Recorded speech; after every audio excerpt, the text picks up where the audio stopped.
సింగపూర్‌లో సాఫ్ట్‌వేర్ కంపెనీలో ఉద్యోగం అని జెప్పి, తెలుగు యువతకి గాలమేసి, ఫస్ట్ కంబోడియా తీసుకెళ్ళి, అక్కడి నుంచి మయన్మార్‌కి తీసుకెళ్ళి, అక్కడ సైబర్ నేరాలకు బలవంతం చేస్తున్న ముఠాలు ఇచ్చిన టార్గెట్ పూర్తి చేయకపోతే చిత్రహింసలు, విద్యుత్ షాకులు, మహిళల లైంగిక వేధింపులు.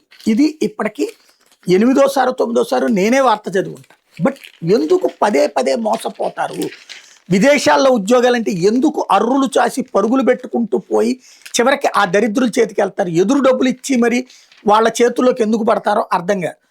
తాడేపల్లి రూరల్ మండలం వడ్డేశ్వరం గ్రామానికి చెందిన సాయిబాబా, కృష్ణా జిల్లా అవనగడ్డకి చెందిన పూర్ణ వెంకటకృష్ణ, ప్రకాశం జిల్లా కదిరికి చెందిన భాను, మేదరమెట్లకు చెందిన రితేష్ కుమార్తో పాటు మరికొందరు యువకులు ఏప్రిల్ 2న సింగపూర్కు ఉద్యోగాల కోసం వెళ్తున్నామని కుటుంబ సభ్యులకు చెప్పి కోల్కతాకి వెళ్ళారు.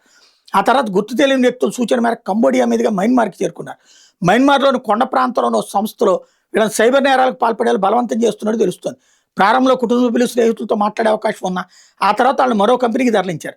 దాదాపు 300 మందిని ఒకేసారి వేరే కేంద్రానికి మార్చినట్టు సమాచారం. అక్కడ యువతకు రోజువారీ టార్గెట్లు విధించి వాటిని పూర్తి చేయాలని ఒత్తిడి తెస్తున్నారు. లక్ష్యాలను చేరుకోబోతే తీవ్ర చిత్రహింసలకు గురి చేస్తున్నారని బాధితులు చెప్తున్నారు. ఎదురు తిరిగిన వాళ్ళకి డార్క్ రూముల్లో నిర్బంధించి విద్యుత్ షాకులు ఇస్తున్నట్టు సమాచారం. ఈ పరిస్థితులను భరించలేక సుమారు 50 మంది యువకులు జూలై 15 అక్కడి నుంచి పరారైనట్టు తెలుస్తుంది. అదే రోజు 7:30 గంటల సమయంలో కాంబోడియా కోడ్తో ఉన్న ఫోన్ నెంబర్ నుంచి ఒకరు వడ్డేశ్వరానికి చెందిన సాయిరామ్ కాల్ చేసి తమ పరిస్థితిని వివరించారు. అయితే ఆ తర్వాత వాళ్ళ నుంచి ఎట్లాంటి సమాచారం లేదు. అక్కడ మయన్మార్లో ఉన్నటువంటి సాయిబాబా ఇటీవల తన చెల్లికి స్నేహితుల ద్వారా వాయిస్ మెసేజ్ పంపి క్షేమంగా ఉన్నామని చెప్పారు. మరో బాధితుడు పూర్ణ వెంకటకృష్ణ తన స్నేహితులతో అప్పుడప్పుడు వాట్సాప్ ద్వారా మాట్లాడుతున్నాడు. అతను చెప్పిన సమాచారం ప్రకారం అక్కడ ఉన్న వాళ్ళకి రోజుకు 18 గంటల పాటు కంప్యూటర్ ముందు కూర్చోబెట్టి పనిచేస్తున్నారు. రోజుకు ఒక్కసారి మాత్రం ఆహారం ఇస్తున్నారు. బయటికి రావాలంటే 15 లక్షలు చెల్లించాలని డిమాండ్ చేస్తున్నారు. మగవాళ్ళని చిత్రహింసలకు గురి చేస్తున్నారు, మహిళలను లైంగిక దోపిడీకి గురి చేస్తున్నారు. వీళ్ళందరూ కొండ ప్రాంతంలో ఉన్నారు. చుట్టూ సుమారు 30 మీటర్ల ఎత్తైన గోడలు నిర్మించారు. గోడల మీద విద్యుత్ ఫెన్సింగ్ ఏర్పాటు చేయడం కాకుండా చుట్టూ కాలువలు తవ్వి వాటికి విద్యుత్ సరఫరా చేస్తున్నారు. అక్కడి నుంచి తప్పించుకోవడం దాదాపుగా అసాధ్యం.